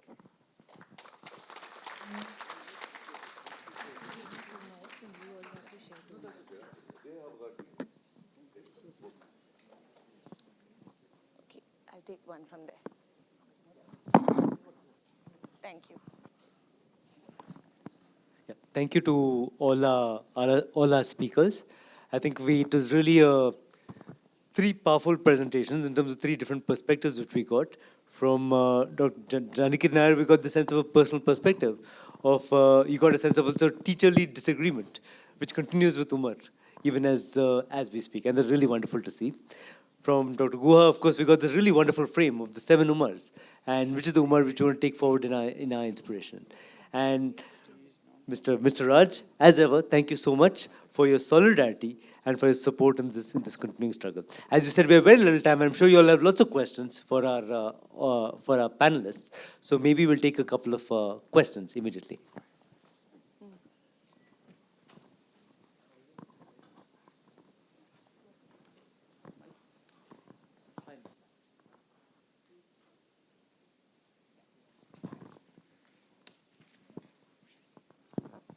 After that. Yeah, I did not want to be the first one asking a question, but here we are. So my question is from a place of a lot of personal anguish as well as rising hope. And I think I will speak for a lot of people, especially those of us who were students at the time of 2020, 2021, 2019, about the fact that for me, the CA and RC protests and Shaheen Bagh was the first time being exposed to politics at such a large scale.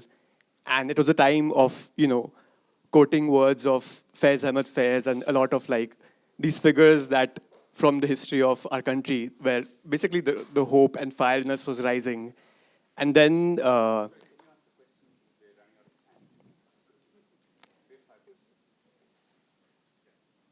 thank you. So I was there for the Delhi riots personally, and I think that was the time where these signs of hope were changed to smell of burning flesh, charred bodies in drains, and, ashed up buildings. And for a lot of us, that was a huge change in the way we understood our nation. Yeah, But where I'm going towards is that for many years I felt towards this sense of nihilism. But of late, and especially this year, there have been rising instances of what I'm seeing as allyship, from all the Muhammad Deepaks to all the people who are standing up to mobs and crying about, you don't get to say this, what are you doing? Thank you. I think we got your question. Your My sense question is yeah. about allyships. Yeah, thank you so much. Maybe we'll get time for one last question, very sharp and quick question. We'll give our panelists a chance to respond. So I see that the original history is constantly being rewritten like the young. Can you hear me? Oh. Yeah. I keep hearing that the original history is being rewritten for the younger generation who's coming ahead of us. How do you ensure that all of us get to know the actual history and not the version of it which is being rewritten by the people in power? I think maybe one last question and we'll. Yeah. No time, apparently, no time. If the public universities are dead, then where do we go? Okay, thank you. Are we done? We have more.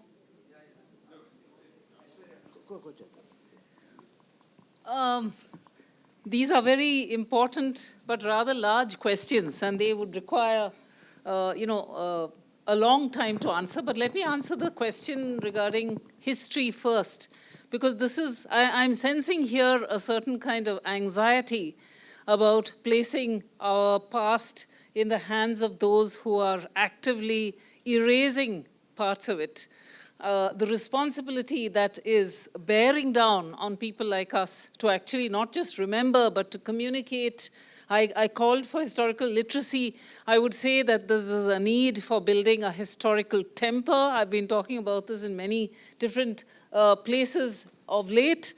We have in our directive principles the command that we should actually develop a scientific temper, but I would like that to include as well a historical temper. We have to teach people the ways of understanding our past that are not based on WhatsApp forwards. And this means learning the historical method. It means effort. And it means reading, and it means engaging, all of which, some of us are prepared to do. I think we are doing it in our own ways, through our writings, through our public writings, but also with our oral engagements of this kind. So we are doing our best to fill that gap, as it were. But it is something that is existing outside the university frame. So I'll come to this question of, if the public university is dying, where do we go?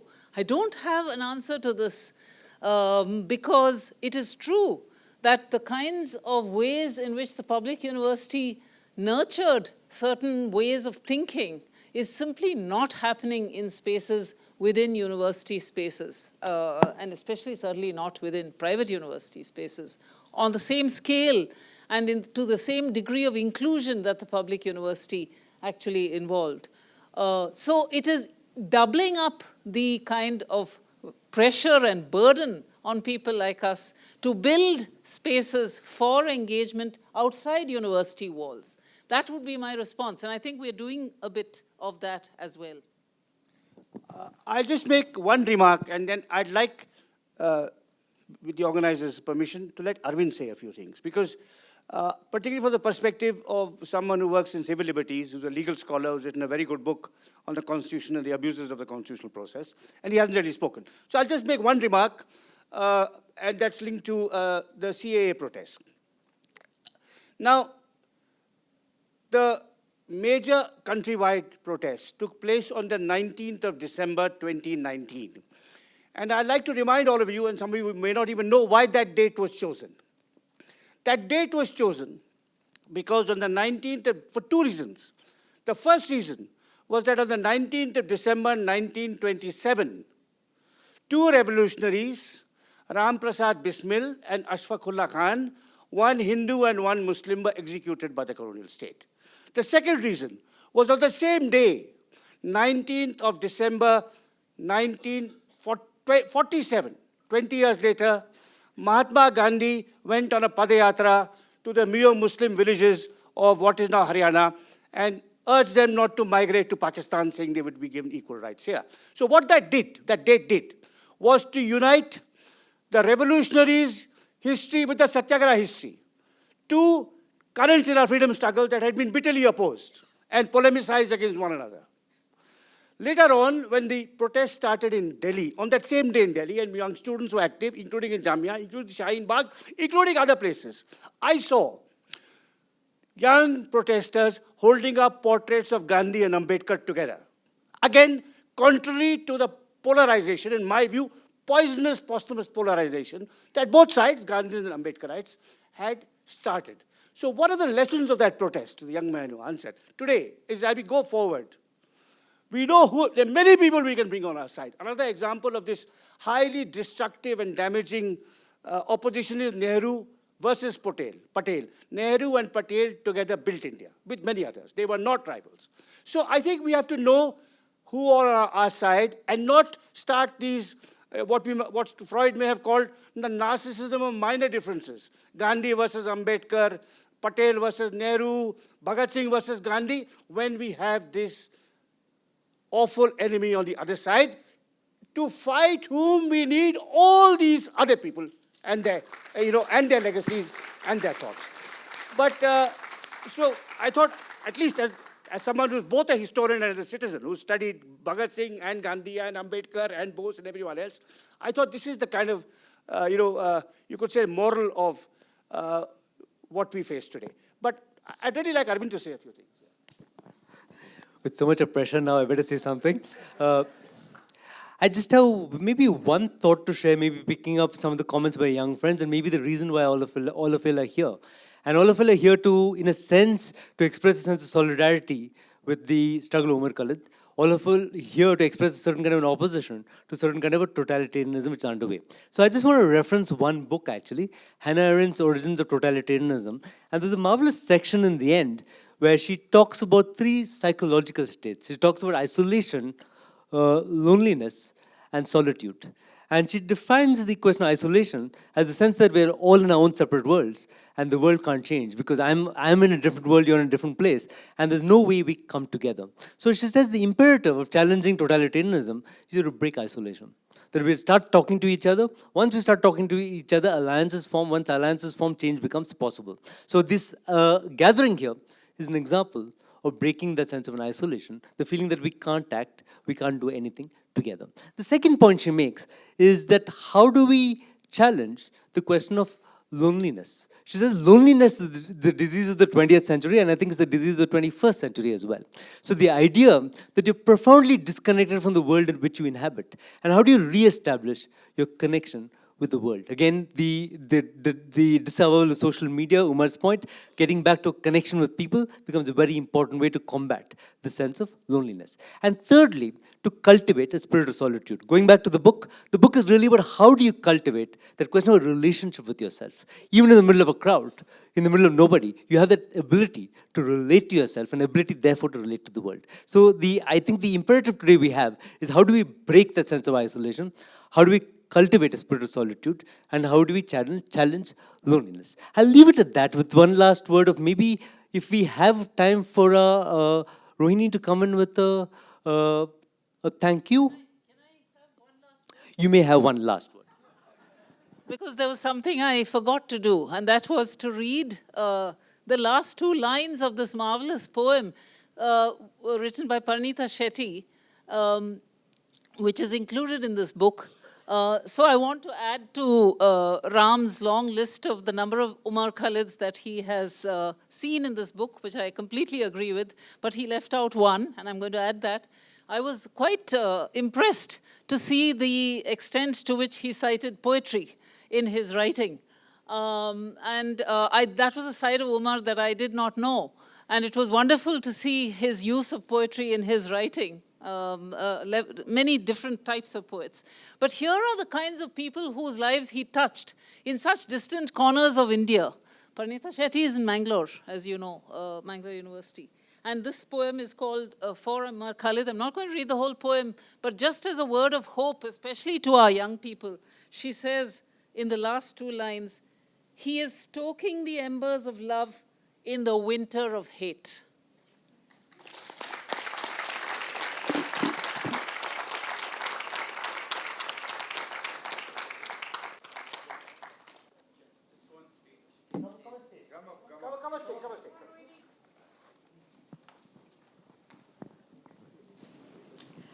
Thank you so much for the wonderful discussion, and most importantly, thank you for bringing this book to us and sharing this with Bangalore. Yeah, there's a lot to say, and I'm going to say a quick thank you to Bananjo. I'm really sorry if I'm mispronouncing your name, Miss Lahiri, and Shutabadro. Senkuptan, I know I'm butchering all of your names.